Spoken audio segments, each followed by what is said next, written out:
Class 8 हम लोग पढ़ रहे हैं बच्चों।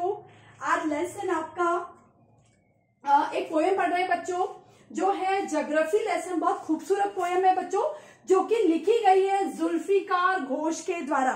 जुल्फिकार घोष जो है बच्चों, थोड़ा सा हम पोएट के बारे में जानेंगे।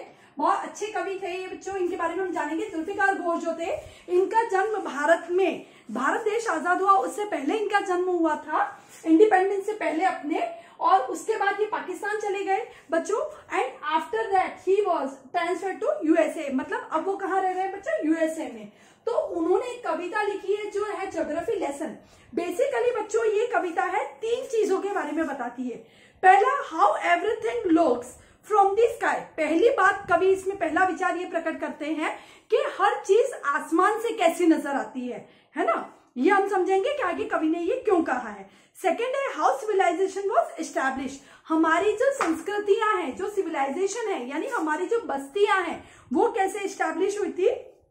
एंड तीसरा और बहुत इंपॉर्टेंट क्वेश्चन जो है कवि अपने आप से करते हैं, he asked himself why people hate each other. हम लोग जो हैं बच्चों, हमने धीरे धीरे करके मानव जाति का विकास हुआ, हमने अपनी सिविलाइजेशंस जो थी वो हमने एस्टैब्लिश की, और उसके बाद हम लोग एकजुट होके रहना सीखे, हमने अपनी सोसाइटी डेवलप की, और अब जाके उसी सोसाइटी को वापस हम खत्म करने की कगार पे आ रहे हैं। हम लोगों में आपस में इतना द्वेष, इतनी घृणा है, उसके बारे में कभी कहीं ना कहीं कुछ कह रहे हैं। तो हम लोग स्टार्ट करते हैं बच्चों with the first stanza of poem geography lesson. First stanza start कर रहे हैं बच्चों, जो कि स्टार्ट हो रहा है, when the jet spring into the sky it was clear why the city had developed the way it had, seeing its scale 6 inches to the mile, there seemed an inevitability about what on ground had looked haphazard, unplanned and without style, when the jet sprang into the sky.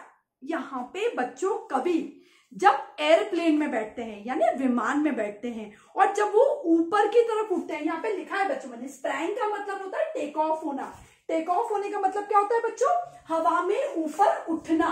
जब हवाई जहाज जो है बच्चों हवा में ऊपर उठता है, तब कवि को क्या नजर आता है, कवि को नजर आता है when the jet sprang into the sky. Jet का मतलब होता है बच्चों यहाँ पे एयरप्लेन, ठीक है। It was clear why the city had developed the way it had. कवि को कहीं ना कहीं क्लियर हो जाता है, कवि को समझ में आ जाता है कि जो शहरों की रचना है, जो शहर जो होते हैं बच्चों, सिटीज होती हैं, वो ऐसे क्यों डेवलप हुए हैं जो अभी बने हुए हैं। मान लीजिए हम लोग बात करें कि अजमेर के नक्शे की बात करें, तो अजमेर का नक्शा जो है बच्चों पतंग के शेप का है ना।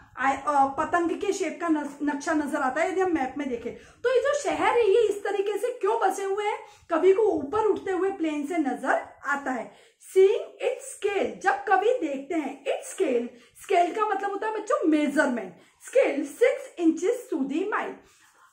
यहाँ पे बच्चों एक छोटी सी बात मैं आपको समझाना चाहूंगी। जब बच्चों हम मैप देखते हैं ना, नक्शे आप लोगों ने देखे होंगे, तो नीचे स्केल मेजरमेंट लिखा हुआ होता है ना। उसमें ये लिखा होता है कि जो मैप, गिवन मैप है, उसमें 1 इंच जो है वो कितने, मान लीजिए कि 10 माइल के बराबर है ना। 1 इंच का जो मेजरमेंट है वो 10 माइल्स के बराबर है, ठीक है बच्चों। तो यहाँ पे यदि हम बात करें, 1 इंच का मेजरमेंट है जो जमीन में 10 माइल का डिस्टेंस बताता है। तो यहाँ पे भी कवि वही कह रहे हैं, कवि यहाँ पे ये बताना चाहते हैं कि जब मैंने आसमान में उड़ा और जेट में, प्लेन में बैठ के मैंने देखा, तो वहां से 6 इंचेस ऑफ माइल, यानी जो 6 इंच का डिस्टेंस है, जो ऊपर से जब ऊंचाई पे जाके मैंने देखा, तो 1 माइल का जो अंतर था वो एक स्केल पे नजर आने वाले 6 इंचेस की तरह से नजर आ रहा था। यानी बच्चों ये एक प्रैक्टिकल चीज होती है कि हम जैसे जैसे ऊपर उठने लग जाते हैं ना, चीजें छोटी नजर आने लग जाती हैं,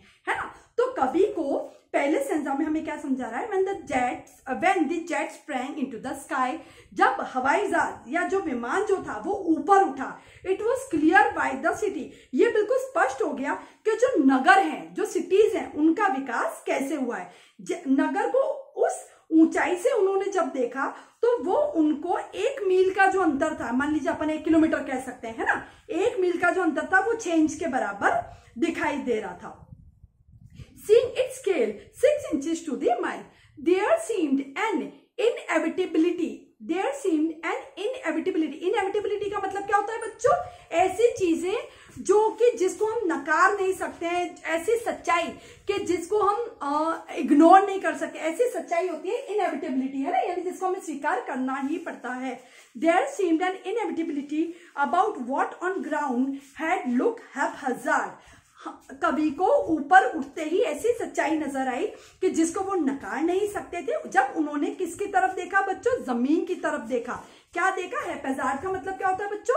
हैपहैज़ार्ड का मतलब होता है जो चीजें अनऑर्गेनाइज होती है, अस्त व्यस्त होती है, उन्हें हम हैपहैज़ार्ड कह सकते हैं। About what on the ground had looked हैपहैज़ार्ड। जब उन्होंने ऊंचाई से जाके देखा तो जमीन जो थी, जो सारी जो शहर नजर आ रहा था, जो सारा क्षेत्र नजर आ रहा था, वो बिल्कुल अनऑर्गेनाइज था, है ना, सही से डिजाइन नहीं था। शहर जो था कहीं कुछ नजर आ रहा था, कहीं कुछ नजर आ रहा था, ऐसे लाइनबद्ध नहीं था कि एक तरफ सारे मकान ही हैं, एक तरफ सारे स्कूल हैं, ऐसा कुछ ऑर्गेनाइज नहीं नजर आ रहा था। बिल्कुल शहर जो था हैपहैज़ार्ड यानी अनऑर्गेनाइज नजर आ रहा था। Unplanned and without style. शहर जो था कवि को कैसा नजर आ रहा था?